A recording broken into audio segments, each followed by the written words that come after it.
आरक्षण केंद्र सुरू आहे तोपर्यंत अशा गोष्टी मागा. 500 घेईन 1000 घेईन ते आयुष्याला पुरत नाही. आता लाडक्या बहिणीला 1500 रुपये देते, पुरले का? नाही, मग काय घेतले? असं नादी लावी देते आपल्याला. लाडक्या बहिणीला 1500 देते, 1500 बाजारात जो तर उडत देते. आणि ते जर दादीच्या सपाट्यात जर सापडले ना 1500 दादीच्या सपाट्यात उडले, ते तर संध्याकाळ होऊन देत नाही दाजी. मग 1500 आउट. ही किंमत आहे का आपल्या लेकरा बाळाची? माझ्या दारात आलेला माणूस मी कोणत्या जातीचा असो वापस पाठवत नाही. तुम्हाला उदाहरण म्हणून सांगतो, महादेव मुंडेचं कुटुंब मी वापस पाठविला. आता आरोपी जेलमध्ये टाकायची वेळ आली. नार्को टेस्ट प्रकरण नेलं मी, ते पूर्ण दाबलेलं, पूर्ण दबलेलं प्रकरण. कुठं त्याच्यात केला? कोणी पण येऊ दे दारात. आंतरवाडीच्या दारात आलेला माणूस मी कधीच वापस पाठवत नाही, काम काही असू दे. मी एकदा मुद्दा घेतला आपल्याला लोकडाला डेंजर असते. आपण एकदा मागा लागलो ना, त्याच्यातून पाणी काढूच तर मला सरकतच नाही पुन्हा. मग जे व्हायचं असेल ते होईल. मी तसला विचार कधीच करत नाही. पण शेतकरी म्हणून तुम्ही सुद्धा सगळे त्या आंदोलनात उतरले पाहिजे. मराठी म्हणून मराठी उतरते, पण शेतकरी सुद्धा पुढे आलं पाहिजे. तुमच्यात गटतट नसले पाहिजे तर न्याय मिळेल. तुमचं कर्ज ठुट नाही. आजच शब्द आहे आपला या पवित्र व्यासपीठावर शहीद आहे. तुमचं कर्ज ठुट नाही. तुमच्या मालाला भाव कसा मिळत नाही ते बघतो. तुमच्या पीक विम्याचे पैसे कसं काय मिळत नाहीत ते पण बघतो. तुमच्या दुधाला भाव कसं काय मिळत नाही ते आपल्याकडे लागलं. तुम्ही बाकीचं टेन्शन नाही घ्यायचं.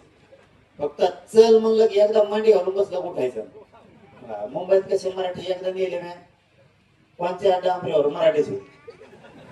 कोणचा गाडा कोणाचा कुंकड पळवते तळाला मिळणार. मला मुंबईत गेल्यावर माहित झालं पोलिसाचा बॅरिकेड पळवतं म्हणून. त्याला चाकला असते बाबा खालून. कारण मला दुसरं काहीच नाही. माझी संपत्तीच तुम्ही आहेत. 1 रुपया कमीला नाही मी आयुष्यात. 1 रुपया. माझी सगळी संपत्ती तुम्ही आहेत.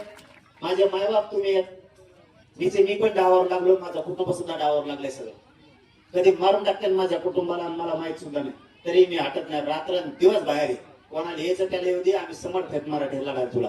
आणि तू कोणत्या गावात राज्यातल्या प्रत्येक गावात मराठा आहे. फक्त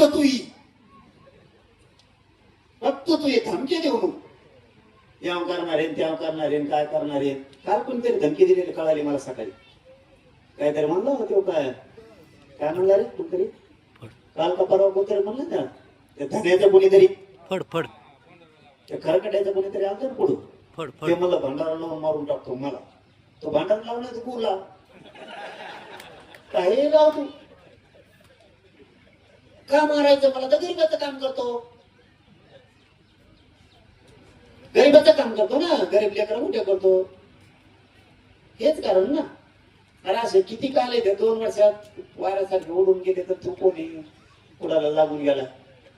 समाजानं एकजुटीनं राहा. खूप मोठा संघर्षाला सामोरं जायचं. मी मरायला भेट नाही आणि माझी कधी पण तयारी आहे. माझा समाज बी सज्ज आहे. काही अडचण नाही. 4-5 दिवसानंतर राज्यातले 1 वर्षासाठी पूर्ण दौरे मी बंद करणार. 1 वर्ष कुणाचं आरक्षण दिलं इथून पाठीमागं ते आयुष्याचं झालं. चंद्रसूर्य आहे तोपर्यंत टेन्शन नाही. तशी एक तुम्हाला ना आयुष्यभरासाठी एक यंत्रणा उभी करून ठेवतात. महाराष्ट्रातल्या कोणत्या कोपऱ्यात अडचण आली ते 15 मिनिटात मदतीला माणूस आला पाहिजे. तुमच्या 15 मिनिटात ही यंत्रणा सुद्धा समाज एकत्र आलाय. पण त्या समाजासाठी त्यांच्या मदतीला प्रत्येक गल्लीत 1-2 पोरं त्यांच्या मदतीला जायला पाहिजे. ती एक यंत्रणा तर 1 वर्ष लागणार आहे मला ती उभी करायला. ती उभं करायसाठी सुद्धा मला 1 वर्ष. आता तुम्ही मोठ्या म्हणून मोकळे सोडा. कोणाच्या लग्नाला आलो नाही सप्त्याला आलो नाही तर बसू नका गाड्या. माझ्या अगोदर सुद्धा समाज लढला. परंतु आपण जी चिकाटी ना त्याच्यात उतरलोत ना म्हणून 58 लाख नोंदी निघाले. 58 लाख नोंदीमध्ये साधा आकडा नाही. 2.5 ते 3 कोटी मराठी आरक्षणात गेले. कोणाला काय बोंबलायचं बोंबलो नाही मला माहिती.